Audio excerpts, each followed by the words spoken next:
going to ask my colleagues to join us here. Thank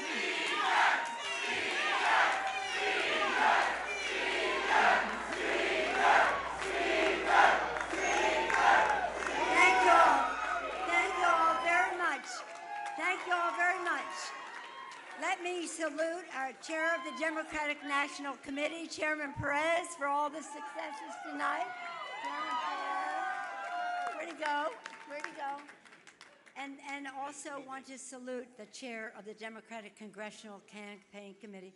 Aren't we proud of Ben Ray Lujan?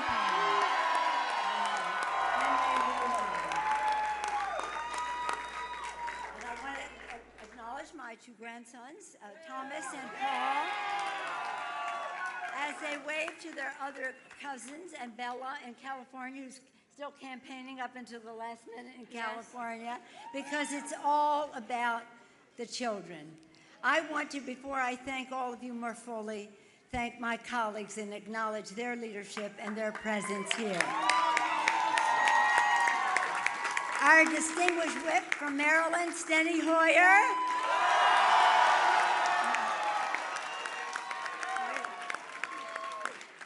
The assistant leader, Mr. Clyburn of South Carolina.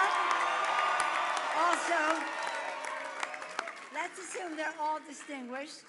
Bobby Scott of Virginia. Anna Eshoo of California. D.K. Butterfield of North Carolina. Barbara Lee of California. Henry Cuellar of Texas. Karen Bass of California. Don Beyer of Virginia.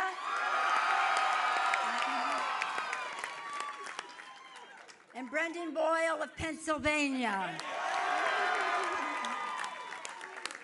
We all join in thanking all of you. Many of you are our VIPs, our real VIPs, our volunteers in politics, the women and men who've mobilized in historic numbers, who saw what this GOP Congress was doing and refused to stand still.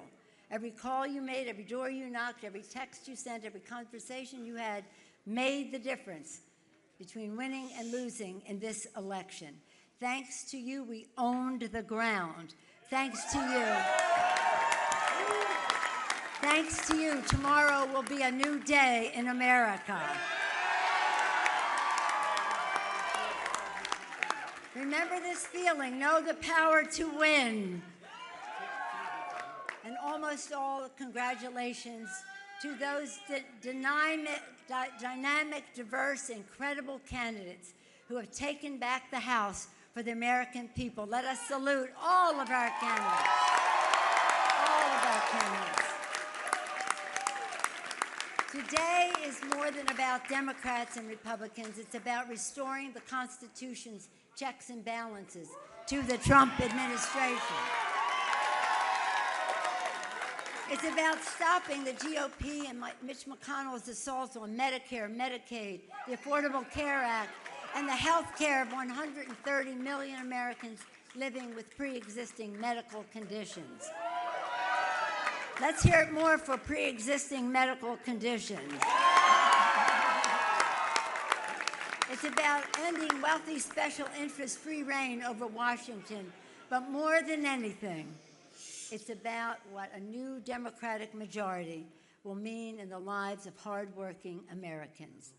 That's what it's about.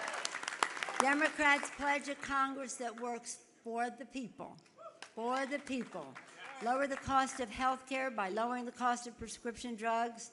Raise workers' wages with strong economic growth by rebuilding the infrastructure of America.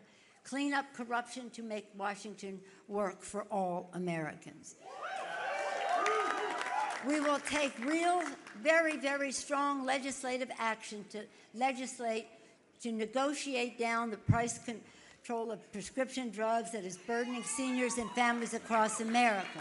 We will deliver a transformational investment in America's infrastructure to create more good-paying jobs, rebuilding our roads, bridges, schools, water systems, broadband networks, and schools and housing and beyond. We will drain the swamp of dark interest money in our elections, because when we do, Americans have greater confidence in everything their Congress works on, from health care to taxes to guns to clean air and clean water for our children, when they know that the people's interest will prevail, not the dark special interest. In stark contrast to the GOP Congress, the Democratic Congress will be led with transparency and openness, so that the public can see what's happening and how it affects them, and that they can weigh in with the members of Congress and with the President of the United States. We will have accountability, and we will strive for bipartisanship with fairness on all sides. We will have a responsibility to find our common ground where we can, stand our ground where we can't, but we must try. We have a bipartisan marketplace of ideas that makes our democracy strong. A Democratic Congress will work for solutions that bring us together, because we have all had enough of division.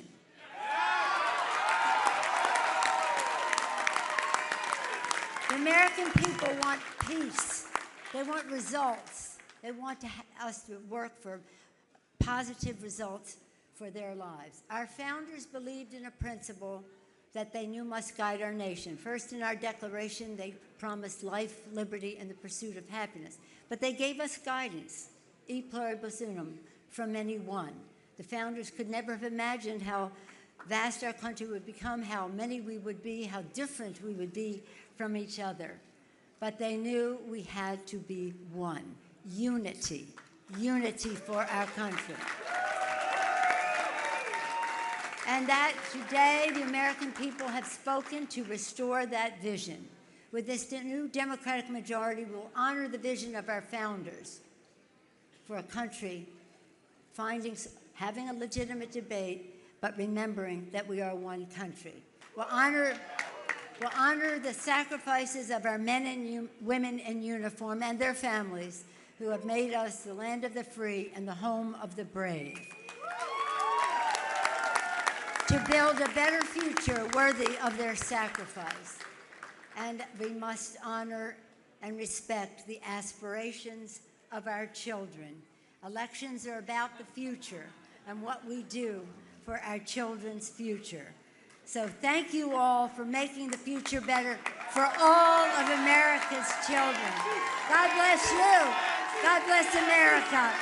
Thank you all very much.